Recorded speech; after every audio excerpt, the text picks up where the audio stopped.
ABP माझाच्या बातमीपत्रात आपल्या सगळ्यांचं स्वागत। आता पुढच्या 5 मिनिटात टॉप 20 घडामोडींचा घेऊयात नॉनस्टॉप आढावा।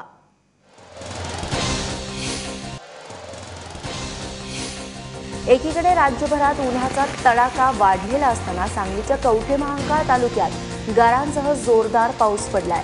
डोंगरसोनी, तिसंगी, घाटनांद्रे, झुलेवाडी या ठिकाणी गारा कोसळू लागल्यामुळे स्थानिकांची चांगलीच तारांबळ उडाली। या गारपिटीमुळे छाटण्या झालेल्या द्राक्ष बागांचं मोठं नुकसान झालंय। दरम्यान विदर्भातील वाशिममध्ये देखील काल पावसाच्या सरी कोसळल्या।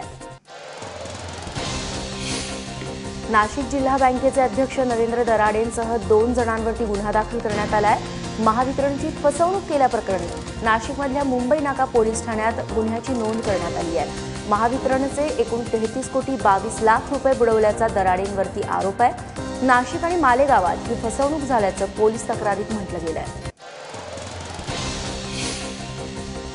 22 तारखेनंतर राज्यात एकमेव अकोल्यातल्या खरेदी केंद्रावरती तूरची खरेदी सुरू झाली। मात्र ग्रेडिंग करणाऱ्या यंत्रणेअभावी तिथलीही तूर खरेदी थांबली आहे। दरम्यान वाशिम जिल्ह्यामध्ये बारदाना आणि इतर आवश्यक साहित्यामुळे तूर खरेदी रखडली आहे। सालाबादप्रमाणे यंदा देखील बुलढाण्यातील भेंडवडमध्ये पर्जन्यमानाचा अंदाज वर्तवण्यात आलाय। यावर्षी राज्यात सर्वसाधारण पाऊस पडेल, तसंच जूनमध्ये कमी तर ऑगस्टमध्ये सर्वाधिक पाऊस पडेल अशी शक्यता भेंडवडमध्ये वर्तवण्यात आली आहे।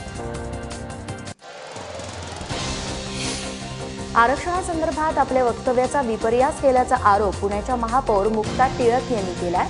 काल नाशकात बोलताना आरक्षणामुळे ब्राह्मण मुलांना शिक्षणासाठी परदेशात जावं लागत असल्याचं विधान मुक्ता टिळक यांनी केल्याची बातमी दैनिक सकाळनं दिली होती। आरक्षणावरून वादग्रस्त विधान करणाऱ्या पुण्याच्या महापौर मुक्ता टिळक यांच्या विरोधात पुण्यात आंदोलनं केली गेली। राष्ट्रवादी काँग्रेसकडून केसरीवाडा या महापौरांच्या निवासस्थानासमोर आंदोलन केलं गेलं।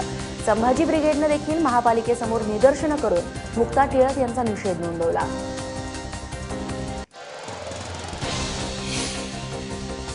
पंकजा मुंडे आणि भगवानगडाचे महंत नामदेव शास्त्रींमधला वाद काही केल्यात थांबताना दिसत नाहीये।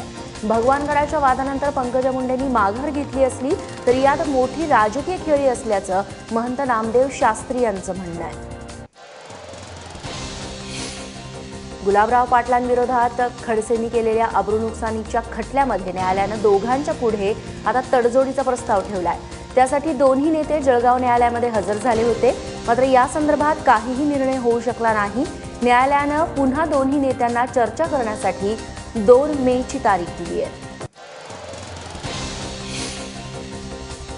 तुळजाभवानी यात्रा अनुदान घोटाळ्याप्रकरणी सर्व आरोपींचा अटकपूर्व जामीन काल हा जामीन अर्ज न्यायालयानं फेटाळून लावलेला आहे। नगराध्यक्ष अर्चना गंगणे, मुख्याधिकारी संतोष ठेंगळे यांच्यासह 13 नगरसेवकांचा जामीन अर्ज उस्मानाबाद जिल्हा न्यायालयानं फेटाळून लावला। एकूण 1 कोटी 63 लाखांचा हा घोटाळा आहे। मुस्लिम समाजानं एकत्र येऊन ट्रिपल तलाकवरती समाधान काढण्याची गरज असल्याचं पंतप्रधान नरेंद्र मोदींनी म्हटलंय। मुस्लिम समाजातून काही जणांनी पुढाकार घेतल्यास मुस्लिम समाजाचा ट्रिपल तलाक विरोधात लढण्यास पुढाकार घेईल असा विश्वास देखील मोदींनी यावेळी व्यक्त केलाय। छत्तीसगडच्या सुकमा जिल्ह्यामध्ये नक्षलविरोधी कारवाईसाठी कोब्रा कमांडोंना घेऊन जाणाऱ्या हेलिकॉप्टरला अपघात झालाय, ज्यात 3 कोब्रा कमांडोंसह 5 जण जखमी झाले। 26 एप्रिल रोजी झालेल्या घटनेची दृश्ये आता समोर आली आहेत। पश्चिम बंगालमधील अभिनेत्री आणि मॉडेल सोनिका सिंग चौहान हिचा अपघाती मृत्यू झालाय। कोलकात्याच्या रासबेही एव्हेन्यूजवळ हा अपघात घडला। या अपघातात सोनिकाचा मित्र आणि टॉलिवूडमधील अभिनेता विक्रम चॅटर्जी देखील गंभीर जखमी झालाय। पनवेल पाठोपाठ मालेगाव महापालिकेत देखील सेना भाजपची युती होणार नसल्याचं दिसतंय।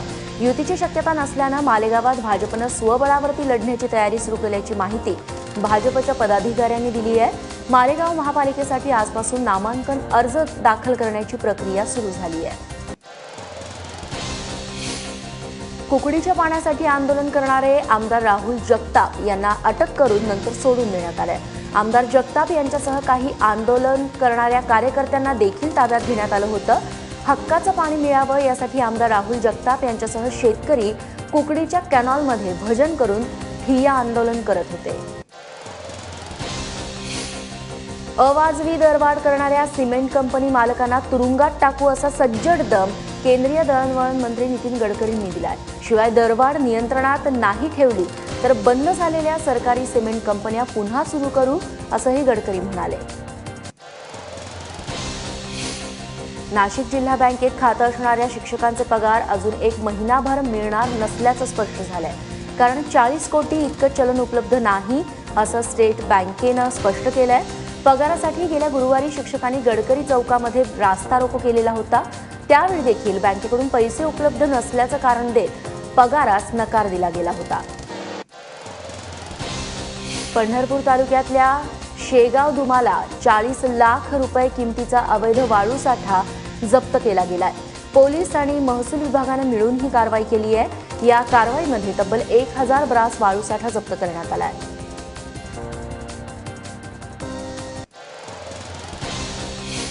गुगलचे सीईओ सुंदर पिचाई यांचा महिन्याचा पगार तब्बल 100 कोटी रुपये इतका आहे. एवढा पगार असणारे सुंदर पिचाई हे जगातील एकमेव व्यक्ती आहेत. सुंदर पिचाई यांच्याकडे गुगलनं ऑगस्ट 2015 मध्ये मुख्य कार्यकारी अधिकारी पदाची जबाबदारी सोपवली होती.